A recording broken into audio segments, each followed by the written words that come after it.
રાજકોટમાં ભૂખ્યાને ભોજન આપતા બોલબાલા ટ્રસ્ટે બાટલાનો વિકલ્પ શોધ્યો। દરરોજ લગભગ 3000 લોકોને વિનામૂલ્યે અપાય છે ભોજન। છેલ્લા 35 વર્ષથી ભૂખ્યાઓને ભોજન સેવા। ગેસ સિલિન્ડર ન મળતા લાકડાના ભઠ્ઠા પર રસોઈ શરૂ। લાકડાના ભઠ્ઠામાં રોટલી ન બનતા ભોજનમાં બ્રેડ આપી જયેશ ઉપાધ્યાય વર્ષોથી ભૂખ્યાને કરાવે છે ભોજન।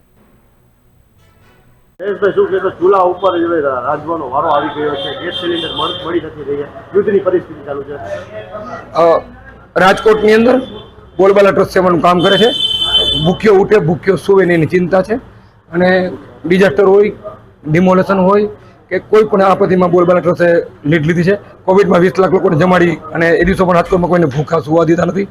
ટ્રસ્ટનો આશય છે કે રોજ રસોઈ બને, રોજ જમાડીએ। રવિવાર બુધવાર ઈદની કોઈ રજા હોતી નથી અમારે ત્યાં।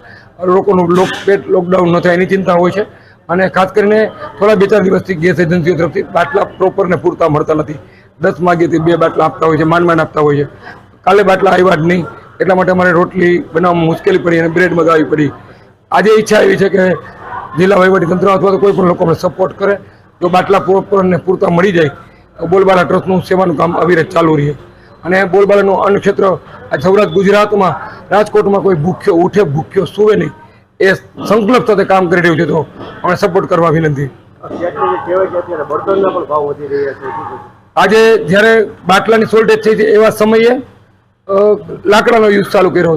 70% રસોઈ લાકડા ઉપર લઈ ગયા, ચૂલા ઉપર લઈ ગયા। ત્યારે લાકડા ખરીદવા ગયા ત્યારે લાકડા પણ દોઢા બમણા મોંઘા થઈ ગયા છે। ઘણી વાર તો ફ્રી મળતા હતા, પરંતુ આજે વ્યાજબી ભાવે મળવા પણ તૈયાર નથી। ત્યારે આવા સમયે તો બોલબાલા ટ્રસ્ટને લાકડા અથવા બાટલામાં જ્યાં કંઈ સપોર્ટ થાય એ મારી લાગણી છે।